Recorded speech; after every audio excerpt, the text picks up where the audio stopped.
যে ইমাম তার জন্য। এখন খেয়াল করবেন মাযহাব মানার প্রয়োজন কেন, এটা নিয়ে লম্বা আলোচনা যদি সুযোগ হয় সামনে যে কোনো একজনে করব। মাযহাবটা কেন আনতে হয়? মাযহাব কোনো কোরআন হাদিসের বিরোধী না, কোরআন হাদিসের সমাধান। সংক্ষেপে এতটুকু বলা যায়, স্কুলের যে বই আছে এই বইগুলো হচ্ছে পাঠ্য বই। এই বইগুলো বোঝার জন্য আমাদের গাইডের কি হয়, প্রয়োজন হয়, শিক্ষকের প্রয়োজন হয়। সরাসরি বই থেকে কেউ পড়লে পরিপূর্ণ ভালো ফলটা আসে না। ওই ফলটা পাওয়ার জন্য আমাকে আপনাকে সাজেশন, গাইড ইত্যাদি কি করতে হয়, দ্বারস্থ হতে হয়।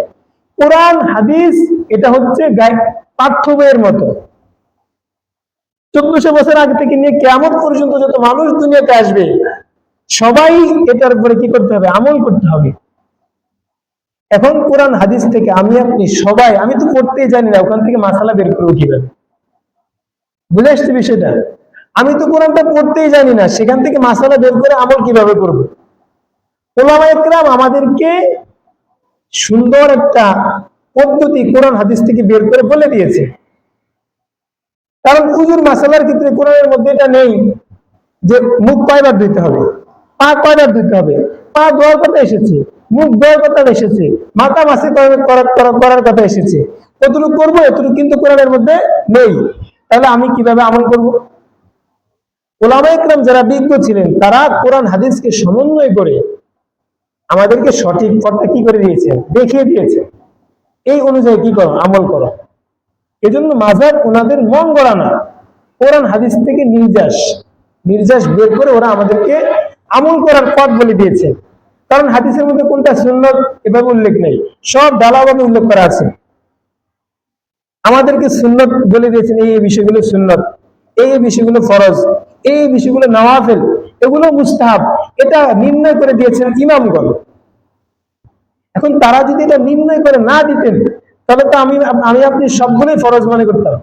কয়টা ফরজ? ইরশাদ, এর কথাই আল্লাহ রাসূল ইরশাদ করেছেন, তাহাজ্জুদ করেছেন, চাষ করেছেন, আওয়াবিন করেছেন, আর অনেক কাজ করেছেন, কিন্তু সব তো আমরা করি না। আমরা শুধু ফরজ নামাজটা পড়তে আমাদের কি হয়ে যায়, অনেক কষ্ট হয়ে যায়। এখন ইমামরা যদি এই কাজটা না করতেন তাহলে তো আমরা বিপদে পড়ে যেতাম। এজন্য তারা আমাদেরকে কোরআন হাদিস থেকে নির্যাস, কোনটার উপরে আমরা আমল করব, কোনটা আমল না করলে আমরা জাহান্নামে যাওয়ার জন্য আমাদের পথ সহজ হয়ে যাবে, জান্নাত অনেক দূরে চলে যাবে, এভাবে তারতম্য করে আমাদেরকে কি করে দিয়েছেন, বুঝিয়ে দিয়েছেন। এজন্য মাযহাব মানতে হয়। কারণ আমার কতটুকু মেধা দেওয়া হয় নাই। আপনারা লক্ষ্য করবেন এক স্কুলে 60 জন, 70 জন, 100 জন ছাত্রছাত্রী থাকে, একই বই পড়ানো হচ্ছে, একই বই, একই শিক্ষক।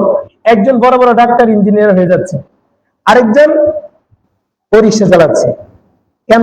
বই এক পড়ানো হচ্ছে, শিক্ষক একজন। কারণ হচ্ছে সবাই সমানভাবে নেওয়ার যোগ্যতা রাখে না। কোরআন হাদিস থেকে আমি আপনি সবাই সমান তালে নিতে পারবো না। এজন্য বিজ্ঞ যারা তারা এই কাজটা করে দিয়েছেন। এজন্য মাযহাব মানতে হয়। যদি আপনি না বলেন অনেক কাজে আপনি কোরআন হাদিসের সমাধান খুঁজে পাবেন না। কয়টা হাদিস খুঁজবেন? যাই হোক, এতটুকু বললাম।